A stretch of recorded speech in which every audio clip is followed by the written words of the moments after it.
युवा सोचता है शायद इस बार नौकरी मिलेगी, और नौकरी मिलेगी तो मैं मेरे माँ बाप और परिवार की जिम्मेदारी अपने कंधों पर लूँगा।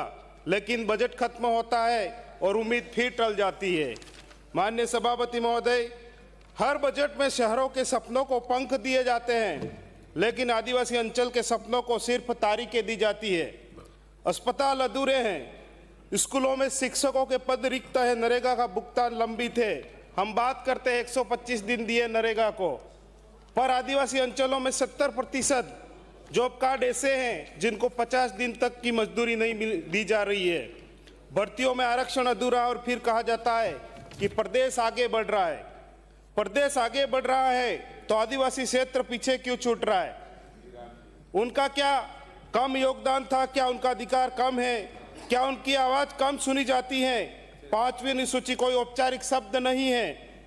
यह इस सदन की नैतिक जिम्मेदारी है। आदिवासी समाज दया नहीं चाहता, उसे उसका संवैधानिक हिस्सा चाहिए। माननीय सभापति महोदय, जब स्वास्थ्य की बात आती है तो कागजों पर सुरक्षा है, जमीन पर असुरक्षा। सरकार कहती है कि स्वास्थ्य बीमा योजना से हर गरीब सुरक्षित है, पर अध्यक्ष महोदय, मैं पूछना चाहता हूं कि अगर बीमा है तो आदिवासी मां एम्बुलेंस के इंतजार में क्यों दम तोड़ रही है?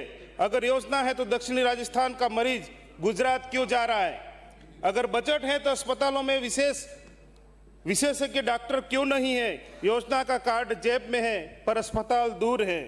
शिक्षा की अपन बात करते हैं तो घोषणाएं बड़ी बड़ी हुई, कहा गया हर बच्चे तक शिक्षा, पर विद्यालय मर्च से बच्चे 3 से 5 किलोमीटर दूर जा रहे हैं और उससे ड्रॉप आउट बढ़ रहा है।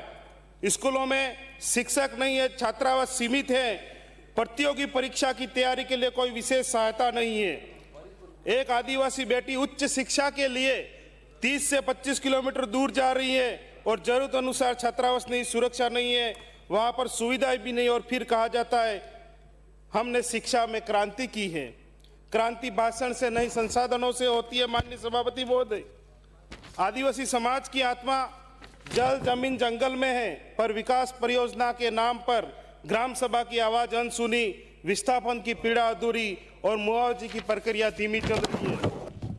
हम जमीन छीनती है तो सिर्फ खेत नहीं जाता, पीढ़ियों की पहचान चली जाती है, और ये पीड़ा आज भी माही कडाना विस्थापित आदिवासी झेल रहा है, और सैकड़ों परिवारों को आज तक इसका मुआवजा नहीं मिला है। मैं सरकार से कहना चाहूंगा कि इसे संज्ञान में ला करके कडाना विस्थापित मुआवजे की प्रक्रिया चालू करे और उन्हें उचित मुआवजा दिया जाए। माननीय सभापति महोदय, मैं अब टीएसपी क्षेत्र के युवा की पीड़ा को बताना चाहूंगा कि आज मैं इस सदन में टीएसपी क्षेत्र के युवाओं की उस पीड़ा को रख रहा हूं जो हर भर्ती परीक्षा के बाद और गहरी हो जाती है। माननीय सभापति महोदय, राजस्थान में टीएसपी क्षेत्र के लिए अस्पष्ट आरक्षण व्यवस्था है। 45% पद अनुसूचित जनजाति के लिए निर्धारित है। यह कोई उपकार नहीं है, यह संवैधानिक अधिकार है। कई सामान्य सूची में समायोजन ऐसा होता है कि टीएसपी का वास्तविक हिस्सा कट जाता है।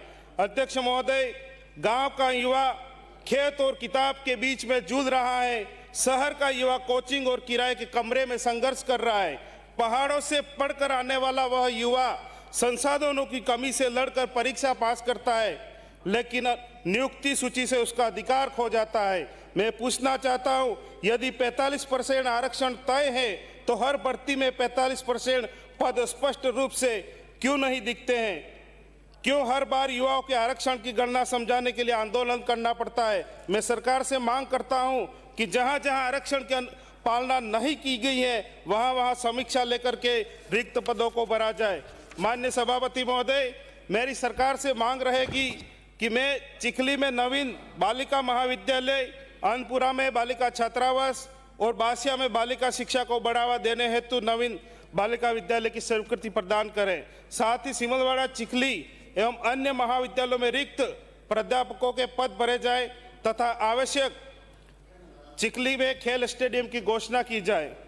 स्वास्थ्य सेवा को सुदृढ़ करना अत्यंत आवश्यक है। सिमलवाड़ा और चिखली सीएससी को उप जिला अस्पताल में कर्मोन्नत किया जाए तथा कुआं, चाडोली, सुराता में पीएससी को सीएससी में कर्मोन्नत किया जाए ताकि आमजन को बेहतर सुविधाएं मिल सके।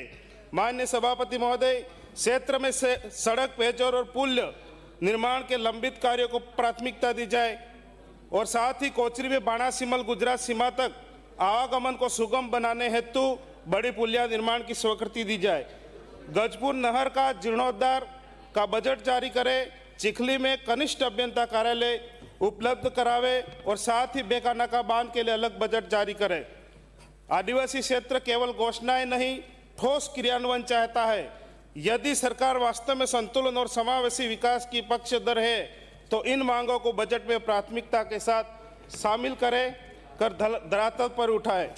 माननीय सभापति महोदय, मैं कहना चाहूँगा अंत में कि सदियों से पहाड़ों ने हमारी आवाज़ संभाली है, हर पत्थर ने हमारी कहानी उकेरी है। भिल प्रदेश की मांग कोई नई लकीर नहीं है, ये इतिहास की अधूरी कहानी है। बहुत बहुत धन्यवाद सभापति महोदय। श्री लक्ष्मण